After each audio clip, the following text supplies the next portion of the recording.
180여 년 전 찰스 다윈이 찾았던 불모의 바위섬. 이곳은 13개의 큰 섬을 중심으로 100여 개의 암초와 돌섬으로 이루어진 곳입니다. 사람들은 이 섬들을 갈라파고스라고 부르죠.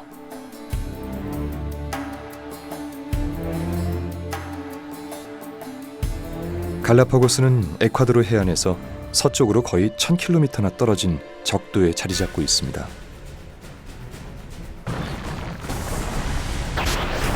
모두 지구 중심에 뜨거운 용암이 만들어낸 화산섬들이죠. 갈라파고스는 지구에서 가장 활발한 화산지대입니다.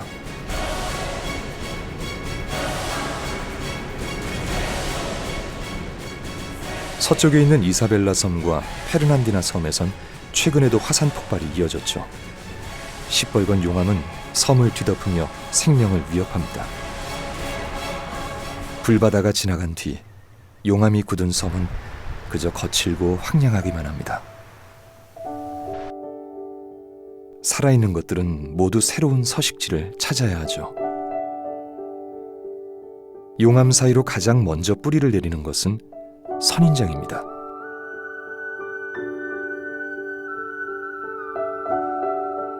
용암이 흘러내려 바다와 만나는 곳은 시시때때로 풍경이 바뀝니다.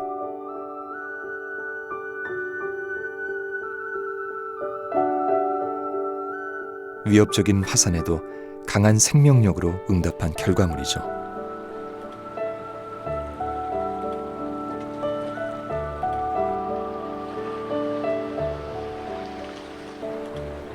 이곳의 생명들은 저마다의 생존 전략으로 살아남았죠.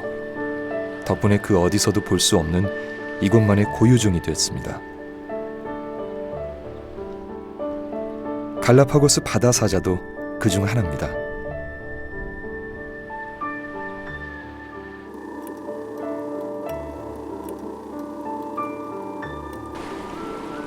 작은 물고기 떼들이 해수면에 올라올 때면 바다에는 신기한 광경이 펼쳐집니다.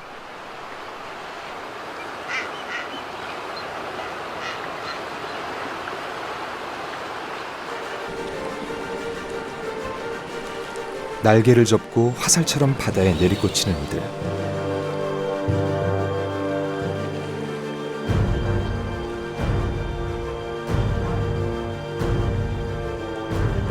집단 잠수로 사냥을 하는 푸른발 부비입니다.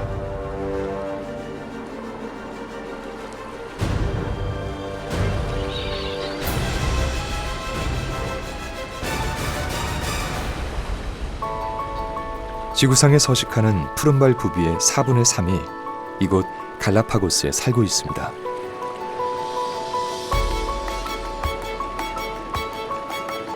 푸른발 부비는 먹이가 풍부할 때를 틈타 짝짓기를 합니다. 보통 5월에서 12월 사이인데요. 번식기가 되면 천적을 피해 멀리 외딴 섬으로 몰려들죠.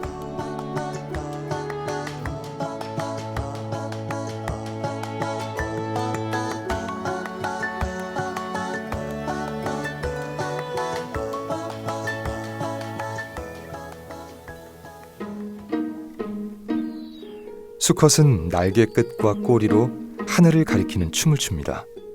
암컷을 유혹하는 구애의 춤이죠.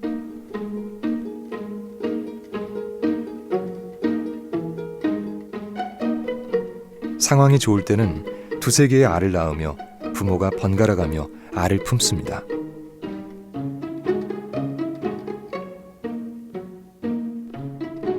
더운 계절이라 알 품기에는 최악의 환경이죠.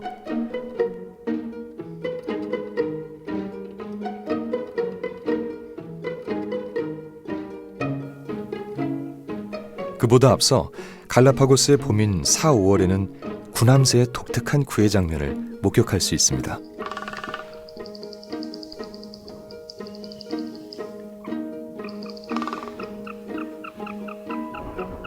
수컷 구남새는 붉은 목주머니를 부풀리며 독특한 소리를 이용해 암컷을 유혹하죠.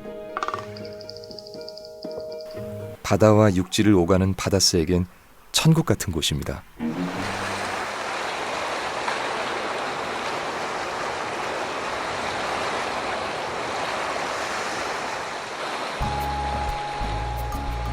물이 빠진 바위는 그 자체로 잘 차려진 밥상입니다. 바닷속에 잠수할 때와는 달리 아주 여유로운 식사 시간이죠.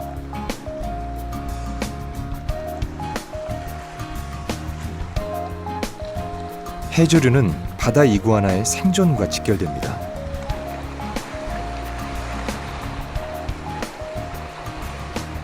적도의 강한 햇빛은 해조류를 빠르게 성장시켜 2주면 원상복구되는데요. 덕분에 평소에는 먹이를 걱정할 필요가 없습니다.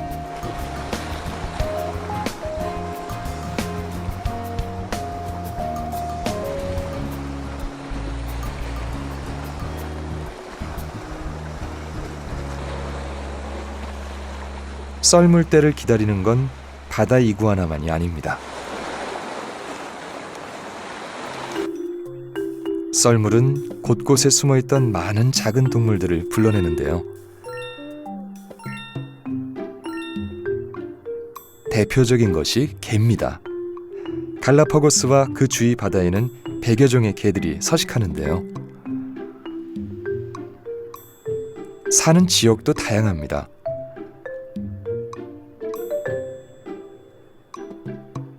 해변의 모래사장을 유유히 가로지르는 이 녀석은 유령개입니다.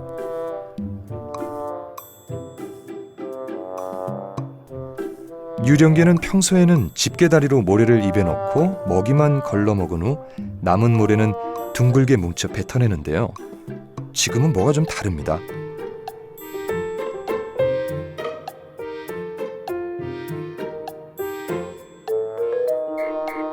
자신의 굴에서 가지고 나온 흙을 집게발로 꾹꾹 누르는데요.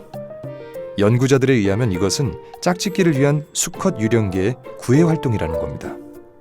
이 흙더미들이 암컷에게 보내는 일종의 신호인 거죠.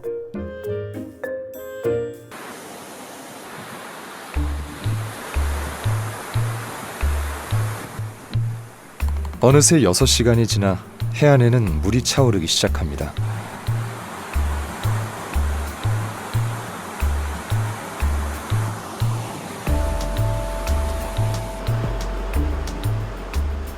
길이 끊기기 전에 서둘러 육지로 돌아가야 합니다.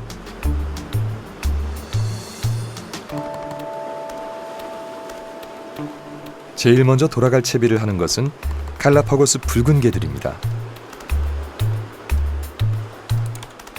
수영을 할 수 없는데 바닷물은 생각보다 꽤 많이 차올랐습니다. 과연 어떻게 이동할까요?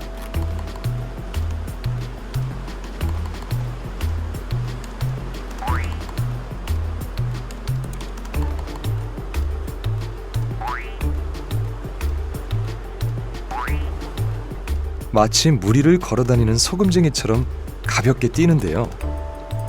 그래서 이들의 영어 이름도 라이트 풋 크랩, 가벼운 발입니다.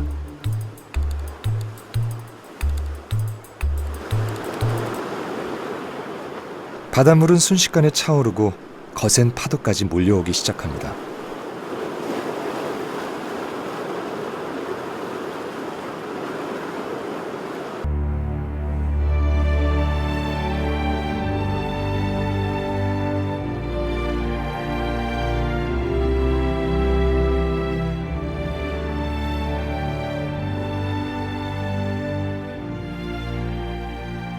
물이 풍부해지는 우기에는 새들도 풍요의 시간을 보냅니다. 화산에서 내려오는 민물과 바다가 만나는 호수는 다양한 새들의 보금자리입니다.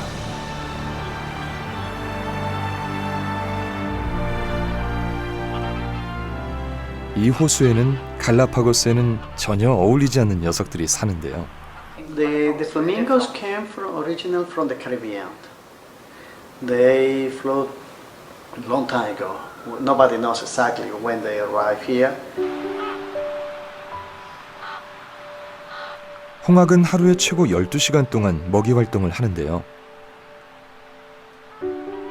부리로 퍼올린 침전물 속에서 작은 새우나 물벌레를 걸러내 먹습니다.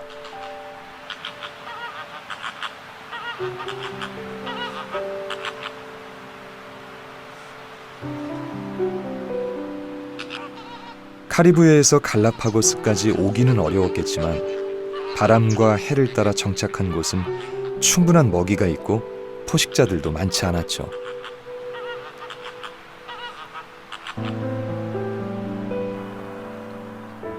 덕분에 이들은 이곳에서 완벽하게 정착했습니다. 유별나게 사람들을 경계하지 않는 다른 갈라파고스 동물들과 달리 비교적 최근에 갈라파고스로 온 홍학은 여전히 사람을 두려워하죠.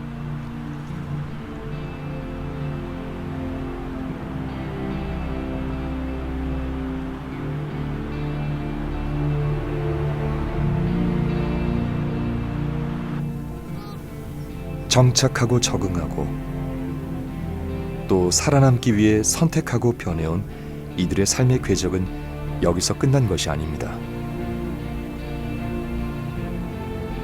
지금도 이들은 살아남기 위해 매일 생존하고 번식하는 중이죠.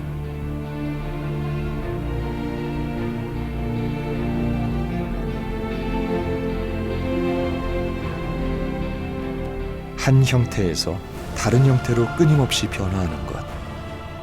진화는 아직 끝나지 않은 이야기입니다.